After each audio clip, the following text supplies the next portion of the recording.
या राज्यामध्ये मराठा समाजाने कधी नव्हे ते एक मोठं आंदोलन जे आहे, प्रचंड मोठं आंदोलन जे आहे या महाराष्ट्रामध्ये मराठा समाजाला ओबीसीतून दाखले देऊन, कुणबी समाजाचे सरकार दाखले देऊन ओबीसी मध्ये त्यांचा समावेश करावा या मागणीसाठी प्रचंड मोठं आंदोलन या ठिकाणी उभा केलेलं आहे.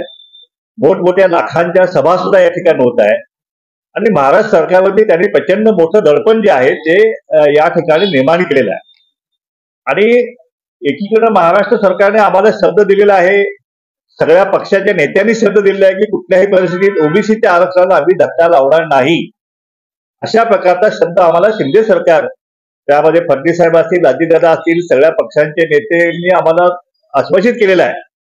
पण तरी सुद्धा दुसरीकडे मराठा समाजाचे नेते आता आम्हाला 54 लाख नोंदी त्या ठिकाणी सापडलेल्या आहेत आणि रक्त नात्याच्या नियमाप्रमाणे त्यालाही त्याचा लाभ मिळण्याप्रमाणे जवळपास 2 कोटी समाजाला जवळपास या सवलती मिळतील अशा प्रकारच्या वल्गना ज्या आहेत ते मराठा समाजाचे नेते जाहीरपणे माध्यमाच्या माध्यमातून करत आहेत. आणि त्याच्यामुळे हा 2 ते 2.5 कोटी असलेला समाज जो आहे तो जर या ओबीसी मध्ये आला तर ओबीसीच्या आरक्षणाचे 3 फेऱ्या झाल्याशिवाय राहणार नाही. ह्या गरीब समाज जो आहे त्याचं जे हक्काचं आरक्षण जे आहे ते हिसकावून घेतल्याशिवाय हा समाज राहणार नाही, अशा प्रकारची भावना जी आहे ती समस्त महाराष्ट्रातील ओबीसी समाजामध्ये झालेली आहे. नुकतंच आता दरांगेंनी महाराष्ट्र शासनाला आव्हान दिलेलं आहे की कुठल्याही परिस्थितीत आम्ही 3 कोटी मराठा समाज जो आहे तो 20 तारखेला मुंबईमध्ये या ठिकाणी आमरण उपोषण करून 3 कोटी समाज या ठिकाणी येणार आहे. आणि जोपर्यंत मराठा समाजाला ओबीसी मध्ये जोपर्यंत दाखले संपूर्ण मिळत नाही तोपर्यंत ते आंदोलन जे आहे ते मागे घेणार नाहीये. आणि संपूर्ण मुंबईची जी अर्थव्यवस्था जी आहे, संपूर्ण व्यवस्था जी आहे, कायदा सुव्यवस्था जी आहे त्या ठिकाणी बोजवारा उडवायचा जो आहे तोही इशारा त्या ठिकाणी देण्यात आलेला आहे. आणि अशा प्रकारे इतकं मोठं दडपण जे आहे ते या सरकारवरती त्याने निर्माण केलेलं आहे. आणि त्यामुळं यापूर्वी सुद्धा सरकारने रात्री बेरात्री GR काढून शिंदे समिती नेमून अशा प्रकारे त्यांच्या दडपणाला बळी पडलेले आम्ही या ठिकाणी झालेलं आहे, पाहिलेलं आहे आणि घडलेलं सुद्धा आहे. आणि अशी त्याचीच पुनरावृत्ती पुन्हा सुद्धा होण्याची शक्यता आहे. आणि म्हणून ओबीसी समाज हे सगळं फक्त स्वस्थ बसून शांतपणे पाहत बसणार नाहीये, कारण ओबीसी समाज सुद्धा आता जागा झालेला आहे, त्याला त्यांच्या हक्काची हे झालेली आहे. हे गरीब समाजाचं आरक्षण आहे, मराठा समाज प्रस्थापित आहे, धनदांडगे सत्ताधीश आहेत, सगळ्या त्यांच्याकडे यंत्रणा उपलब्ध आहेत. मग अशा परिस्थितीमध्ये सरकारने त्यांच्या दबावाला जर झुकलं तर मग ओबीसी समाजाकडे काय पर्याय आहे. आणि म्हणून या ठिकाणी महाराष्ट्रामध्ये ओबीसी समाजाने आता असाच निर्णय केलेला आहे की जर मराठा समाजाचं पुन्हा एक मोठं आंदोलन 20 तारखेला या महाराष्ट्रात चालू होणार असेल तर त्याच दिवशी त्याच वेळी या संबंध महाराष्ट्रातला समस्त ओबीसी समाज जो आहे तो सुद्धा या ठिकाणी आंदोलन केल्याशिवाय राहणार नाही. प्रत्येक जिल्ह्यामध्ये लाखांच्या संख्येने जे आहे त्या ठिकाणी ओबीसी समाज जो आहे तो सुद्धा उपोषण, सत्याग्रह, जे काय आंदोलन जे काय आयुध दिलेले आहेत आम्हाला घटनेमध्ये ते सगळ्यांचा वापर करून शांततेच्या मार्गाने ओबीसीचं सुद्धा आंदोलन जे आहे ते 20 तारखेपासून या महाराष्ट्रामध्ये चालू झालेलं या सरकारला पाहायला मिळेल. हे आमचं आंदोलन जे आहे हे आमचं आंदोलन सरकारच्या विरोधात आहे. हे आंदोलन आमचं कुठल्या समाजाच्या विरोधात नाही आहे. आमचं म्हणणं एवढंच आहे की हा आमचा तेलीमाळी सारी गोष्टी गरीब धनगर ओढार, हा गावकुसा बाहेरचा हा गरीब समाज आहे, यांच्या वंजारी समाज आहे, ऊसतोड कामगार आहे, यांच्या आरक्षणाला कुठल्याही प्रकारे बाधा येता कामा नये, त्यांचं हिसकावून घेऊ नये, हीच आमची काही भूमिका आहे. वास्तविकता मराठा आरक्षणाला कधीच आम्ही विरोध केला नाही, कुठल्याच समाजाने विरोध केलेला नाहीये. जे काय 50% वरचं ओपन कॅटेगरीतलं जे आहे, जे देवेंद्र फडणवीस सरकारने जे देऊ केलं होतं, जे राणे कमिटीने देऊ केलं होतं ते त्यांना द्यायसाठी आमचं आधी म्हणा नाहीये. त्याचप्रमाणे आज मराठा समाजाला घटनात्मक आरक्षण मिळतंय का, तर त्याला मिळत आहे. आता कुठलं मिळत आहे त्यांना, तर ईडब्ल्यूएस आरक्षण त्यांना आज मिळत आहे. त्या ठिकाणी 10% 8.5% आरक्षण जे आहे ते एकट्या मराठा समाजाने घेतलेलं आहे. हे रेकॉर्ड जे आहे मंत्र्यांनीच जाहीर केलेलं आहे. आणि त्यामुळे ईडब्ल्यूएस आरक्षण जे आहे ते जर कमी पडत असेल तर ते वाढवून घेण्यासाठी जे काय प्रक्रिया असेल ती मराठा समाजानं करायला आमचं काही म्हणणं नाही. सरकारने ती प्रक्रिया पूर्ण करावी. त्या ठिकाणी केंद्रात तुमचं राज्य आहे आणि घटना दुरुस्ती करून झालेलं घटनात्मक आरक्षण ते आहे. आणि अशा प्रकारे ते आरक्षण मिळत आहे. आता सरकार म्हणत आहे की जे आता क्युरिटी पिटिशन जे आहे, क्युरिटी पिटिशनच्या माध्यमातून तेही आरक्षण जे आहे मिळवण्याचा प्रयत्न सरकार करत आहे. म्हणजे जे काही सुप्रीम कोर्टात जे आरक्षण गेलेलं आहे ते परत मिळवण्याचं जे आहे तो शब्द शिंदे साहेबांनी त्या ठिकाणी शिवरायांची शपथ घेऊन त्या ठिकाणी मराठा समाज दिलेला आहे. परंतु त्या शपथेला मराठा समाजानं वाटाण्याचे अक्षर लावले, कारण त्यांची मागणी ठामच आहे की आम्हाला कुठल्याही परिस्थितीत कुणबी दाखले देऊन सरसकट मराठा समाजाला या ओबीसी मध्ये आम्हाला आरक्षण देण्यात यावं, हीच एक मागणी ते लावून धरलेली आहे. ते जे क्युरेटिव्ह पिटिशन आहे, बाकी सगळे त्यांची शपथ आहे, सरकारचे बाकीचे प्रयत्न आहेत, याला ते मुळीच मान्यता दिलेली आम्हाला दिसत नाही. आता हे जे आंदोलन जे आहे 20 तारखेपासून, हे जसं इतर जिल्ह्यामध्ये तसं मुंबईमध्ये सुद्धा ह्या ओबीसीचं आंदोलन सुरू होणार आहे. जर मराठा समाजाला आंदोलन करण्यासाठी मुंबईमध्ये परवानगी या सरकारने दिली तर मात्र आम्हाला ओबीसी नाही अशा प्रकारची परवानगी या सरकारला द्यावीच लागेल. कारण मराठाला परवानगी द्यायची आणि ओबीसीला असं होणार नाहीये. मराठा समाज या ठिकाणी या आंदोलनासाठी 10 लाख गाड्या घेऊन येणार आहे असं जाहीरपणे माध्यमांमध्ये सांगितलं गेलेलं आहे. वास्तविकता 10 लाख गाड्या जे आहेत, एवढा श्रीमंत जो आहे तो ओबीसी समाज नाहीये. आमच्याकडे 10 लाख वगैरे गाड्या असं काही नाही, एवढी श्रीमंती आम्हाला अजून यायची आहे. 10 लाख गाड्यांचं निदान पेट्रोल डिझेल म्हणलं तर ते 100 कोटीच्या आसपास जात आहे. तर इतक्या कोट्यावधींचा खर्च करणे इतकी श्रीमंती जी आहे ती आमच्या ओबीसी मध्ये आलेली नाहीये काय. आणि म्हणून आमच्याकडे जे काय वाहन साधन आहे ते आमचं बेल्दार समाज आहे, आमच्याकडे गाढव आहे. त्या गाढवापासून गाढवं घेऊन आमचे बेल्दार मंडळी या ठिकाणी येऊ शकतील. शेतकरी आहेत, आमच्या बैलगाड्या घेऊन येऊ शकतील. आमच्याकडे वाहन काही पायी दिंड्या करून सुद्धा आमचे ओबीसी मंडळी जे आहेत ते मुंबईकडे येऊ शकतील. आणि त्यामुळं मुंबईमध्ये जे आहे, मुंबईमध्ये स्वतः प्रत्यक्षात मुंबईमध्ये आगरी, कोळी, कुणबी, भंडारी, धनगर, वंजारी हे सगळे हमाली करण्यासाठी कामगार मंडळी आलेली आहेत. बंजारा कंपनी आहेत. झोपडपट्ट्यामध्ये 50% भटके विमुक्त आहेत. त्यामुळं 50 लाख जे आहे ओबीसी बांधव जे ते मुंबईमध्ये राहत आहेत. त्यामुळे जर हे आंदोलन मुंबईमध्ये जर ओबीसीने चालू केलं तर मुंबईची काय अवस्था होईल याची कल्पना न केलेली बरी आहे. म्हणून माझी विनंती आहे सरकारला की आपण आमच्या ज्या मागण्या आहेत, हे आंदोलन आमच्या मागण्या काय आहेत आमच्या, की एक कुठल्याही परिस्थितीत जे काय कुणबी दाखले दिलेले आहेत, कुणबी दाखले जे आहेत ते रद्द करण्यात यावेत. कुणबी म्हणून मराठा समाजाचा ओबीसी मध्ये समाविष्ट करू नये ही आमची मागणी आहे. एकही दाखला आम्हाला मान्य नाही. शिंदे समितीने जे काय त्यांनी ज्या नोंदी केलेल्या आहेत त्या सगळ्या चुकीच्या आहेत, बोगस आहेत, सगळ्या खाडाखोड केलेल्या आहेत आणि दमदाट्या करून अधिकाऱ्यानं दमदाट्या करून त्या सगळ्या नोंदी केलेल्या आहेत. त्यामुळे त्याची चौकशी सुद्धा केली गेली पाहिजे अशी सुद्धा मागणी आमची आहे. त्यामुळं हा जो विषय जो आहे कुणबी दाखले देऊन त्यांना ओबीसी मध्ये समावेश करायचा हा विषय आम्हाला मुळीच मान्य नाही. मराठा समाज हा सामाजिकदृष्ट्या मागासलेला नाही, हे अनेक आयोगाने सिद्ध केलेलं आहे. आता हा जो गायकवाड कमिशन जे आहे त्यांनी जे आकडेवारी जी सादर केली होती ती सुप्रीम कोर्टानं साफ फेटाळलेली आहे आणि त्यांनी स्पष्टपणे सांगितलेलं आहे की मराठा समाज हा मागासलेला नाही. त्याचप्रमाणे गायकवाड कमिशन मध्ये मराठा समाज हा कुणबी आहे म्हणून तो ओबीसी आहे हे सुद्धा म्हणणं जे आहे हे सुद्धा म्हणणं सुप्रीम कोर्टाने फेटाळून लावलेलं आहे. आणि त्यामुळं हा जो प्रयोग सुरू आहे की कुठल्याही परिस्थितीत मराठा समाजाला पुन्हा मागासवर्गीय करायचं आणि पुन्हा सर्वेक्षण करायचं, हा जो प्रकार जो सुरू आहे हा आम्हाला मुळीच मान्य नाहीये. आणि एकदाचा हा विषय संपलेला विषय आहे आणि कोर्टाच्या आदेशानुसार संपलेला विषय आहे. तो तुम्ही पुन्हा सुरू करणार असाल तर आम्हाला त्या संपूर्ण प्रक्रियेला जे आहे आम्हाला कोर्टात आव्हान दिल्याशिवाय आम्हाला दुसरा मार्ग आमच्याकडे नाही. आमच्या आंदोलनाची मागणी ती सुद्धा आहे की शिंदे समिती बरखास्त करा, तिला स्थगिती द्या. मागासवर्गीय आयोग जो आहे तो या ठिकाणी हायजॅक केलेला आहे.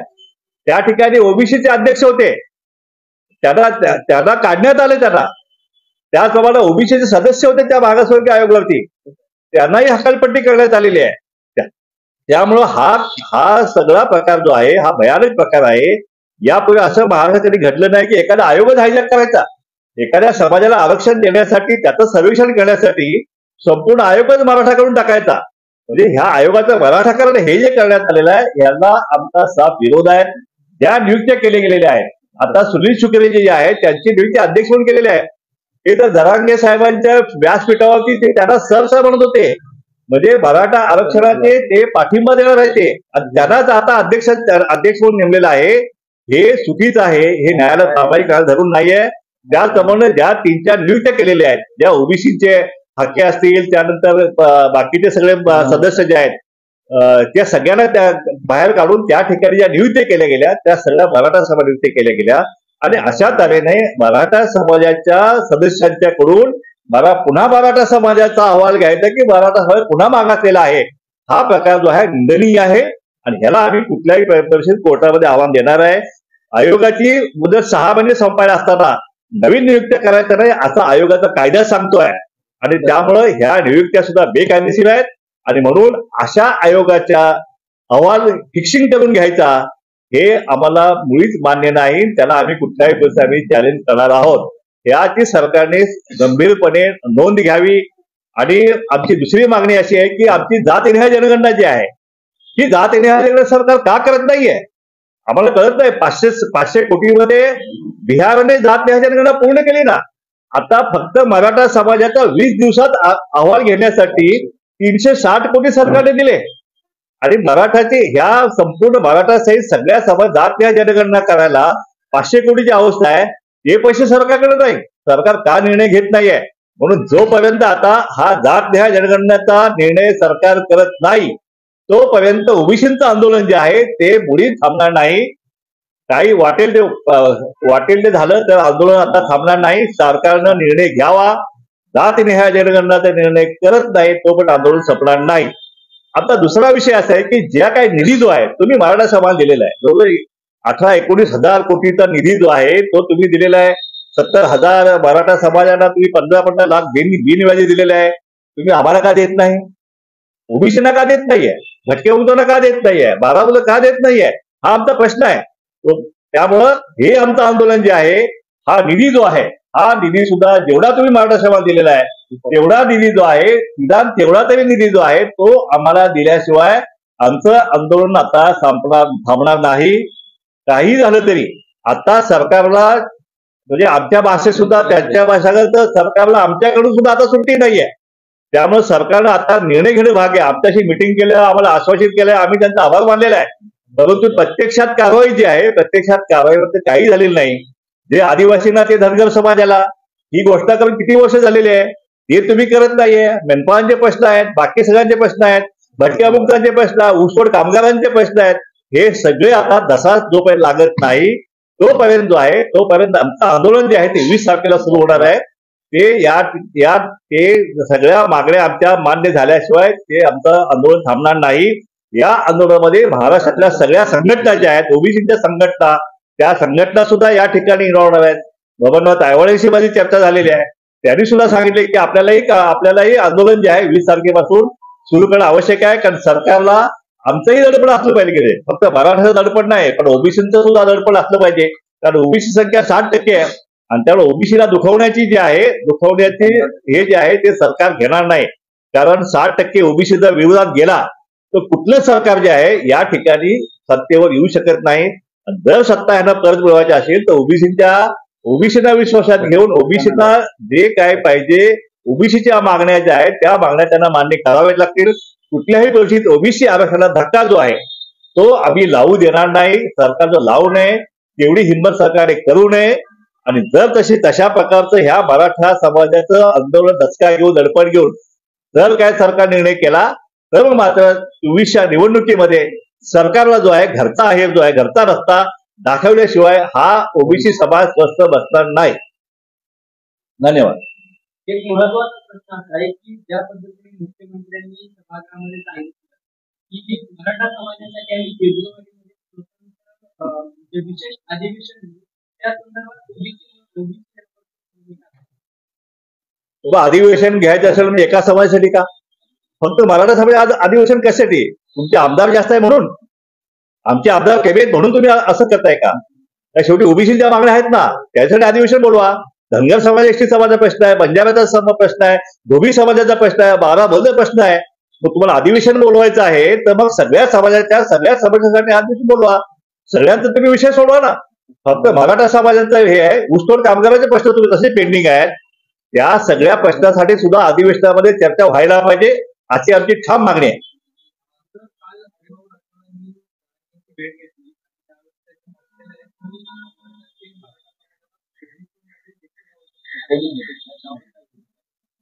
ते पण असं आहे की या आपल्या ओबीसी समाजातल्या काही नेत्यांना फोडाफोडी हे सगळं सुरू आहे. पण हे सगळं कोण काय बोलतं, पण हे ओबीसीना ही जी भूमिका जी आहे ही भूमिका ओबीसीना मान्य नाहीये. की मराठा समाजाला ओबीसी मध्ये घ्यायचं ही भूमिका ओबीसी समाजाला मुळीच मान्य नाही. तर ती कुणाची बी असू द्या. त्यामुळे ह्या भूमिकेला ओबीसी समर्थन करत नाही. आणि फॉर्म्युला देखील सांगितलं कसं आहे ते भाटिया कमिशनचा जे रिपोर्टचा तो काय ते अहवाल घेता येते. भाटिया कमिशनचं 37% जे पॉप्युलेशन जे दाखवलेलं आहे ते बोगस आहे. ते आपला मुळीच मान्य नाही. अहो 52% 1931 साली ह्याची लोकसंख्या झालेली आहे ओबीसीची. आता ती वाढणार का कमी होणार, ती कमी कशी होणार आहे काय? त्यामुळे त्याला काही आधार नाहीये आणि ते कुणाचं मान्य होणार नाही.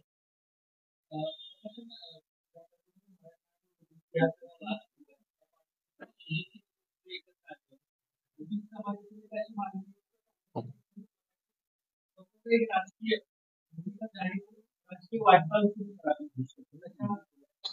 मागण्या देखील झालेल्या. जर ओबीसीवरील अन्यायाची ही मालिका अशीच सुरू राहिली आणि जर मराठा समाजाच्या दडपणाखाली येऊन सरकारनं असं काय पाऊल उचललं की ओबीसी आरक्षणामध्ये त्यांना घुसवलं, तर मात्र ओबीसींना अशा प्रकारे राजकीय पर्याय उभा केल्याशिवाय दुसरा पर्याय राहणार नाही. आणि त्यावेळी मात्र महाराष्ट्रात सगळे ओबीसी समाजाचे नेते जे आहेत ते छोटे छोटे समान नेते आहेत, सगळे एकत्र करून आम्ही महाराष्ट्रामध्ये राजकीय पर्याय दिल्याशिवाय राहणार नाही.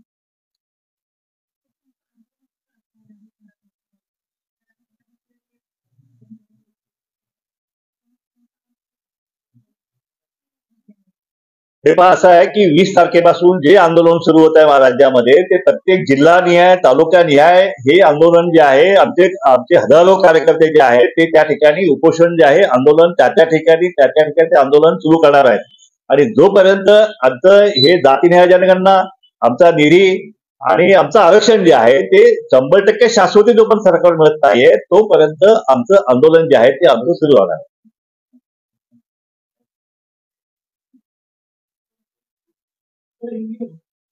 जरा हिंदी में जानना चाहेंगे कि समाज के आंदोलन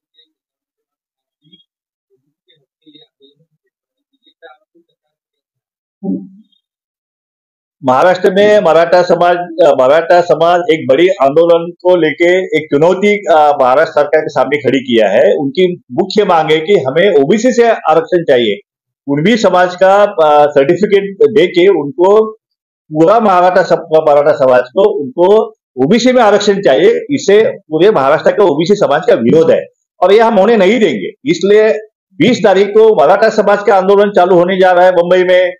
उसके सेम समय में महाराष्ट्र में ओबीसी का भी आंदोलन जो है ये 20 तारीख से महाराष्ट्र में ओबीसी का आंदोलन शुरू होने वाला है. ये इसमें मुंबई में भी आंदोलन शुरू होगा. इसमें हमारे जो लोग हैं, हमारी जो मुख्य मांग है कि किसी भी सूरत में मराठा समाज को कुणबी समाज का दाखला देके ओबीसी में उनका समावेश नहीं करना चाहिए, हमारी प्रमुख मांग है. दूसरी मांग है हमारे जात न्याय जनगणना जो है वो महाराष्ट्र सरकार जो है विधान भवन में उन्होंने एक मत से ठराव पारित किया गया है, लेकिन महाराष्ट्र सरकार इसको टाल रहा है. तो जब तक जात न्याय जनगणना शुरू नहीं होगी, उसका निर्णय नहीं होगा, तब तक ये आंदोलन हमारा महाराष्ट्र में चालू होगा. हर जिले में, हर तहसील में, मुंबई के साथ में सब जगह आंदोलन जो है हमारा शुरू होने वाला है. और दूसरा जो है कि मराठा समाज को उन्होंने करीबन 18-19 हजार करोड़ का जो है वो निधि उनको दिया गया है. उनके 70,000 लोगों को कर्जा 15 लाख दिया गया है, ब्याज माफ किया गया है, हॉस्टल दिए गए हैं और बहुत कुछ उनको दे दिया है. लेकिन इधर ओबीसी को दिया नहीं है. तो जब तक हमें भी निधि जो है नहीं मिलता है तो ये आंदोलन हमारा खत्म होने वाला नहीं है. इस तरह से एक तरफ से मराठा समाज का आंदोलन, दूसरी तरफ से ओबीसी का आंदोलन जो है वो ये महाराष्ट्र में शुरू होने जा रहा है. हमारी मांग इतनी है कि हमारे आरक्षण में धक्का नहीं लगना चाहिए.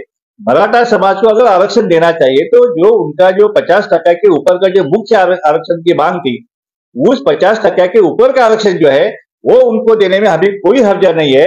केंद्र में सत्ता उनकी है, महाराष्ट्र राज्य में उनकी सत्ता है. मराठा समाज के 160-70 आमदार है. तो वो निर्णय करके उनको अधिक का जो आरक्षण चाहिए वो देने में हमें कोई आपत्ति नहीं है। हमारी इतनी मांग है कि मराठा, इतना बड़ा मराठा समाज है, उसको ओबीसी के आरक्षण में जो है उनको हिस्सेदारी नहीं देना चाहिए, क्योंकि ये गरीब समाज है, 346 गरीब समाज है, उनका आरक्षण है, उनका बच्चों का भविष्य जो है वो अबाधित रखना चाहिए। यही हमारी मांग है, यही हमारे महाराष्ट्र सरकार से दरखास्त है। अगर इसके बावजूद भी मराठा समाज के आंदोलन के इसमें आकर अगर महाराष्ट्र सरकार ने कोई निर्णय लिया तो ये ओबीसी समाज जो है 2024 का जो इलेक्शन आ रहा है वो पार्लियामेंट का इलेक्शन होगा या तो फिर विधानसभा का इलेक्शन होगा। ये इलेक्शन में ओबीसी समाज जो है ये सरकार को जो है वो घर का रास्ता जो है दिखाएंगे और उसकी सारी जिम्मेदारी जो है ये सरकार के ऊपर होने वाली। राज्य सरकारच्या सूचनेवरून राज्य मागासवर्ग आयोग मागासवर्गीयांचा निकष बदलायचा विचार हे पहा, राज्य मागासवर्गीय आयोगाचं हे गठन जे आहे हे बेकायदेशीर आहे। हे घटना धरून सामाजिक न्याय धरून नाही आहे, कारण ज्यावेळी मराठा समाजाचा अहवाल तो आरक्षण सर्वेक्षण करायचं असेल त्यावेळी महाराष्ट्र सरकारला त्यांचा अध्यक्ष आणि सदस्य मराठाच का नेमावे लागतात, हे सगळं संशयास्पद आहे। मागे सुद्धा असंच गायकवाड कमिशन, हे आम्ही सांगितलं गायकवाड कमिशन हे फिक्सिंग आहे, it's a fraud on constitution आहे, त्याचीच पुनरावृत्ती पुन्हा आता महाराष्ट्र सरकार करत आहे। आणि आता त्यांना 360 कोटी दिलेले आहेत। 20 दिवसामध्ये त्यांनी ह्या मराठा समाज पुन्हा मागासलेला कसा आहे याचा पुन्हा अहवाल त्यांना घ्यायचा आहे। म्हणजे रोज जवळपास 20 कोटीच्या आसपास रोज खर्च करणार आहेत, कुठे करणार आहेत? अरे हा महाराष्ट्राच्या जनतेचा पैसा आहे, हा काय फक्त एका मराठा समाज तुम्ही खर्च करू शकत नाही। तुम्हाला सर्वेक्षण करायचं, बाकी 130 जमाती अजून लाईन मध्ये आहेत ना, त्यांना न्याय कोण देणार आहे? हे राज्य मागासवर्गीय आयोग हायजॅक करण्याचा हा जो प्रकार जो आहे याला आम्ही कोर्टामध्ये आव्हान देणार आहोत। जे सदस्य नेमलेले आहेत ते सदस्याची नियुक्ती सुद्धा बेकायदेशीर केलेली आहे।